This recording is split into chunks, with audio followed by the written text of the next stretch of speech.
안녕하십니까. 속이 비어 굳은 대나무 빈대의 중국사 송나라편 제28회에 오신 것을 환영합니다. 지난 시간에 왕안석과 여혜경이 개혁적 신법을 해마다 쏟아내었습니다. 그때마다 보수파 대신들의 비난과 저항이 거셌습니다. 그래도 신종 황제가 개혁을 반대하는 신하들을 좌천시키고 파직시키며 신법을 밀고 나갔습니다. 그런데 하늘도 무심한지 1073년부터 1074년 3월까지 비가 내리지 않아 온 땅이 메말랐고 농작물은 다 말라 죽어버렸습니다. 그래서 백성들이 굶주림과 고통에 시달리게 되었습니다. 그런데도 각지의 지방관리들은 재해를 입은 백성들에게 청묘법으로 빌려준 원금과 이자를 갚으라고 독촉했습니다. 그러니 고향을 떠나 도망치는 백성들이 길에 끊이지 않았습니다. 이 상황을 본 정협은 유민도를 그려 상소문과 함께 조정에 올려 신법 폐지를 요청했습니다. 그리고 신법으로 하늘이 노한 것이니 신법을 폐지하고 왕안석을 파직해야 비가 내릴 것이라고 하였습니다. 중서문화성에서 상소문을 접수해주지 않자 정협은 이를 긴급 군사보고로 위장하고 마패를 이용해서 신종에게 직접 올렸습니다. 신종은 상소문을 읽고 유민도를 여러 차례 펼쳐보며 깊은 탄식을 내쉬었고 그날 밤 잠을 이루지 못했습니다. 그리고는 다음 날 유민 구휼활동을 명하였습니다. 그리하여 신종은 신법에 의심을 품게 되어 청묘법과 면역법의 추진을 중지하고 신법을 폐지하였습니다. 백성들은 환호했고 신종은 책궁조라는 조서를 내렸습니다. 책궁조는 자신을 책망한다는 조서입니다. 죄기조와 같은 것이죠. 그랬더니 마침 사흘 뒤 전국에 비가 내렸습니다. 신법을 폐지하자 비가 내리니 왕안석으로서는 참으로 난감한 일이었을 겁니다. 이때 인종의 황후였던 조태황태후와 영종의 황후였던 고태후도 신종에게 왕안석이 천하를 어지럽히고 있다고 신종에게 호소하였습니다. 왕안석은 어쩔 수 없이 상소를 올려 사직을 청했습니다. 그러자 개혁파 대신들이 정협을 마패를 무단으로 사용한 죄로 어사대에 고발했습니다. 그리고 여혜경이 신종을 설득했습니다. 폐하께서는 수년간 잠과 식사도 잊고 아름다운 정치를 이루었으며 천하가 그 혜택을 입고 있습니다. 그런데 어찌 한 미취광이의 말에 따라 이를 하루아침에 폐지하신단 말입니까? 참으로 안타까운 일입니다. 신당 인사들이 신종을 둘러싸고 눈물로 호소하였습니다. 신종은 결국 설득되어서 신법을 다시 전면적으로 복구하였습니다. 왕안석은 재상직에서 물러난 후 신종에게 여혜경을 참지정사로 임명해 줄 것을 청하고 자신을 대신해 한강을 재상으로 삼을 것을 건의하였습니다. 두 사람 모두 왕안석 신법을 계속 충실히 추진해 나가고자 하였으며 과거제도를 더욱 개편하였습니다. 그런데 여혜경은 학문이 부족한 자신의 동생 여승경을 시강으로 천거하였습니다. 황제 곁에 자신의 사람을 심어두려는 의도였습니다. 그러자 정협이 또 그림으로 상소를 올렸습니다.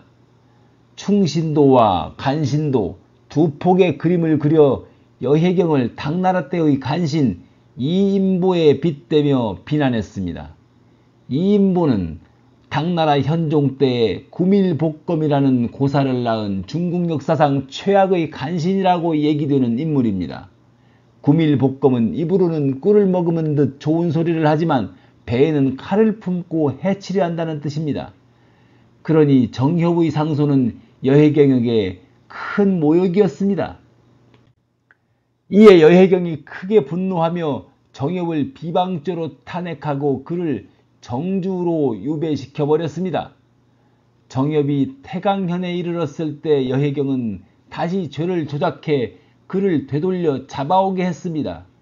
그리고는 정엽을 사형에 처해야 한다고 건의했습니다. 그러나 신종이 정엽을 감싸주었습니다. 정엽이 말한 것은 사사로운 이익을 위한 것이 아니요.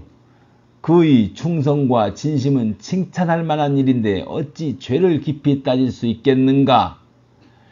정엽은 죽을 뻔했다가 다행히 영주로 유배되는 것으로 그쳤습니다. 여해경은 좋은 말로 하면 철저하게, 나쁜 말로 하면 각박하게 신법을 실행했습니다. 그는 5등급으로 구분된 인두세 재산 장부를 제정하고 백성들에게 자신의 재산을 빠짐없이 신고하게 했습니다. 가축 한두 마리조차 누락하지 않도록 했습니다. 재산을 숨긴 사람을 고발하면 그 재산의 3분의 1을 포상으로 받을 수 있게 했습니다. 세금을 철저히 징수하는 것은 필요한 일이긴 했지만 사람 머릿수에 매기는 인두세는 백성들의 세금을 가중시켰고 백성들 사이에 고소고발을 부추겨 인심을 술렁이게 했습니다. 그래서 신법에 대한 여론이 좋지 않게 형성되었습니다. 1075년 초에 여해경은 몇 년 전에 자신을 소인배라고 왕안석에게 비난했었던 왕안국을 정엽과 한패로 몰아 파직시키고 고향으로 돌아가게 했습니다. 이로 인해 여해경은 왕안석과도 마찰이 생기기 시작했습니다. 사실 여해경은 이미 권력을 잡은 이후부터 왕안석이 다시 조정에 복귀해 자신의 권력을 위협할 것을 염려하여 그를 해하려는 여러가지 계책을 꾸며왔습니다. 지난해 11월에 여해경은 제사 후 사면의 전례를 내세워서 신종에게 왕안석을 절도사로 추천했습니다. 사면을 내세웠지만 실제로는 왕안석을 지방의 실권 없는 절도사로 보내버리려는 의도였습니다. 그러나 상소를 올리자마자 신종 황제는 여해경의 의도를 눈치채고 반문했습니다. 왕안석은 죄로 물러난 것이 아닌데 무슨 사면이란 말인가? 황제의 이 말에 여해경은 아무 말도 하지 못하고 물러난 적이 있었습니다. 이 무렵 산동에서 이붕과 유육이 별난을 도모하였습니다. 왕안석과 교분이 있는 이산영이라는 도사도 이 별난 모의에 가담했는데 여해경은 왕안석까지 이 별난에 연루시키려고 했습니다.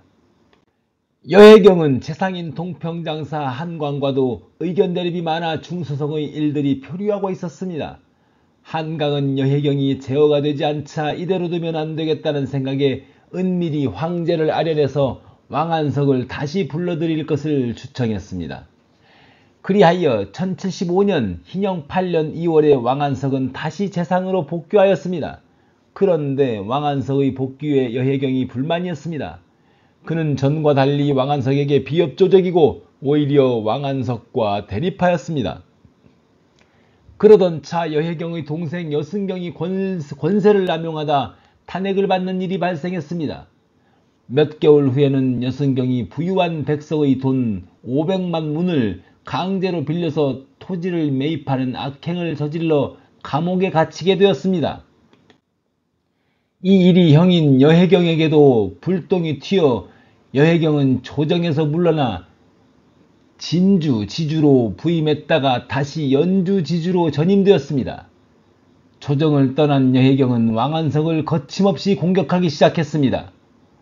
왕안석은 복귀했지만 자신의 신복이었던 여해경은 배신하고 변법파 내부에서도 다른 목소리가 형성되고 신종의 지지도 전과 같지 않았습니다.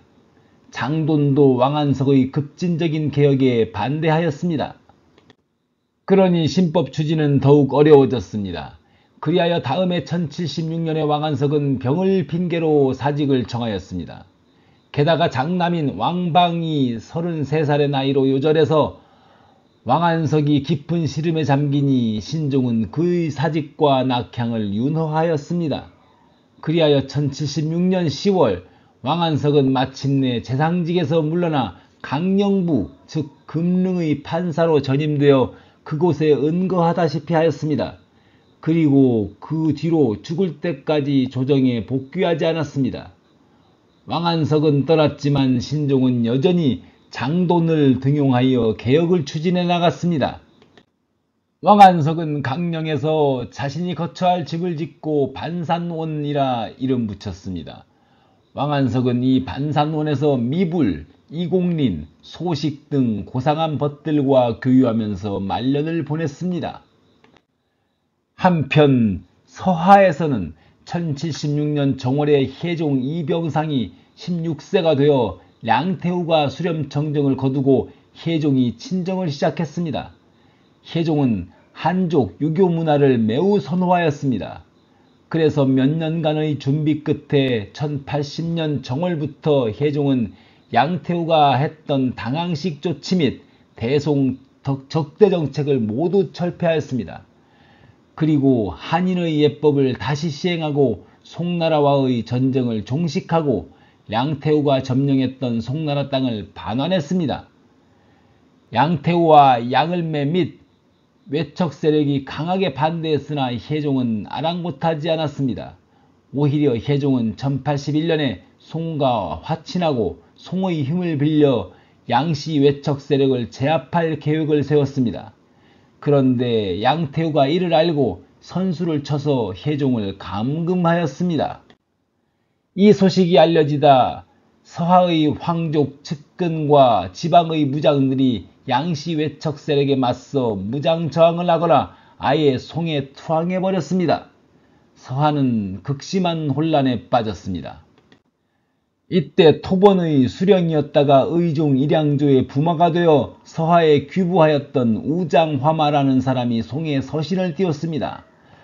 서하 황제와 태우가 불화하고 태우가 황제의 중신을 죽여 전국이 들끓고 있으니 지금 병력을 보내면 전국이 호응할 것입니다. 그는 서신에서 이렇게 말하며 송에 출병을 요청하였습니다. 신종은 이를 기회로 여기고 서하에 통첩을 보냈습니다. 서하는 송의 번속으로서 해마다 예물을 받아왔고 이제 또 서하 국주의 생일을 맞아 예물을 보내려 하는데 국주가 태우에 의해 억류되었다고 하니 예물을 누가 받을 것이냐며 책문하는 내용이었습니다.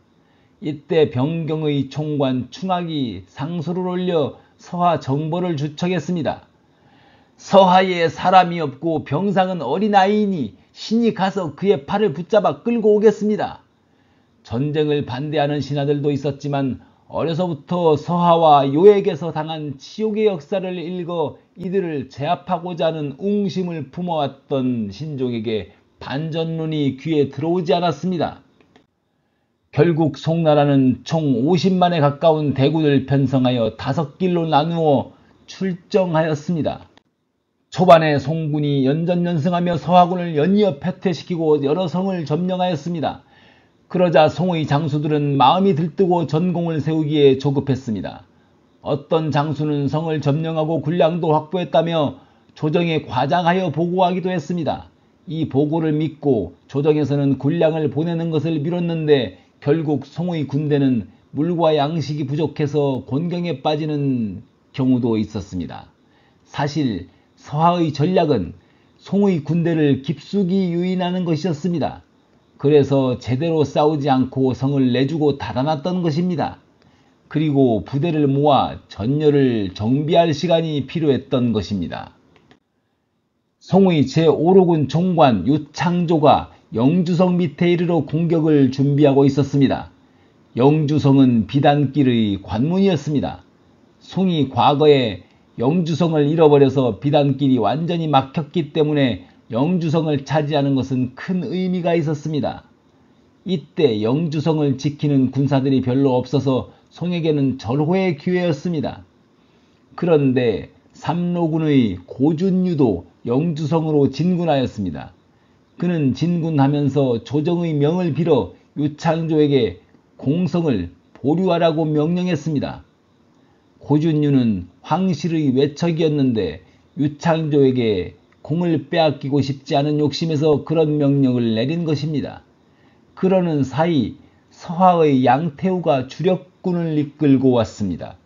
양태우는 황하의 둑을 터서 송군이 쌓은 보루를 무너뜨리는 전법으로 송군 수만 명을 괴멸시켜버렸습니다. 충학과 심괄이 신종에게 성을 쌓아 서하가 사막을 넘어오는 길을 막자고 제안했습니다. 이들의 의견을 받아들여 신종은 1082년에 급사 중 서희를 영락지구에 보내 성을 쌓게 했습니다. 영락지구는 은주, 하주, 유주의 세 개 주가 교차하는 지역입니다. 서인은 그곳에 수원이 부족하다는 반대 의견을 무릅쓰고 강행해서 14일 만에 축성을 끝냈습니다. 그랬더니 서하군이 와서 영락성을 둘러싸고 공격하였습니다. 물이 부족하여 지킬 수 없다는 주변의 간언을 물리치고 서희는 결사적으로 싸웠습니다. 하지만 서하군의 맹공으로 참패를 당하고 말았습니다. 영락성 안은 물이 없어서 아비규환이었고 송군은 포로가 되거나 전사했습니다. 서희는 실종되어 행방을 알 수 없었습니다. 이렇게 송이 애써 쌓은 영락성이 서하에게 함락되고 말았습니다. 신종은 영락성 전투의 참패 소식을 듣고 울음을 터뜨렸습니다. 젊어서부터 서하 정벌의 웅지를 품고 신법을 추진하며 국력을 키워왔는데 전쟁이 참패로 끝난 것에 대한 회한이었습니다. 송은 서하와 다시금 화의를 맺었습니다. 서하도 전쟁으로 백성의 생업이 파괴되고 경제가 피폐해졌기 때문에 화의를 할 수밖에 없었습니다. 영락성 전투의 참패는 신종에게 큰 충격을 주었습니다. 신종은 패배의 아픔에서 벗어나지 못해 날이 갈수록 기력이 쇠하였습니다. 결국 1085년 원풍 8년 1월에 신종은 병으로 몸져 누웠습니다. 신종의 병이 위중하자 신하들이 태자를 책봉할 것을 주청했습니다. 그리하여 신종은 2월에 여섯째 아들 조용을 황태자로 책봉하고 이름을 조후로 개명해 주었습니다. 다섯째 아들까지는 모두 요절해서 여섯째가 후계자가 된 것입니다. 그리고 3월에 신종은 제위 18년 37살의 나이로 눈을 감았습니다. 같은 해 10월에 서하에서는 양태우가 병으로 죽어 18년간의 섭정이 끝났습니다. 그녀의 아들 혜종은 권력을 넘겨받았지만 황족과 외척의 권력 다툼이 더욱 격화되어 우울하고 분노에 찬 나날을 보내다가 다음 해에 25살의 젊은 나이로 죽고 말았습니다. 송의 신종은 부국강병을 이루려는 포부를 가지고 의욕적으로 개혁을 추진했지만 보수파의 반발에 흔들리는 모습을 보이며 끝내 뚜렷한 성과를 내지 못하고 오히려 신법이 야기한 혼란을 남긴 채 죽었습니다. 신종이 죽고 개혁 신법의 운명은 어찌 될 것인가? 다음 회에 이어집니다.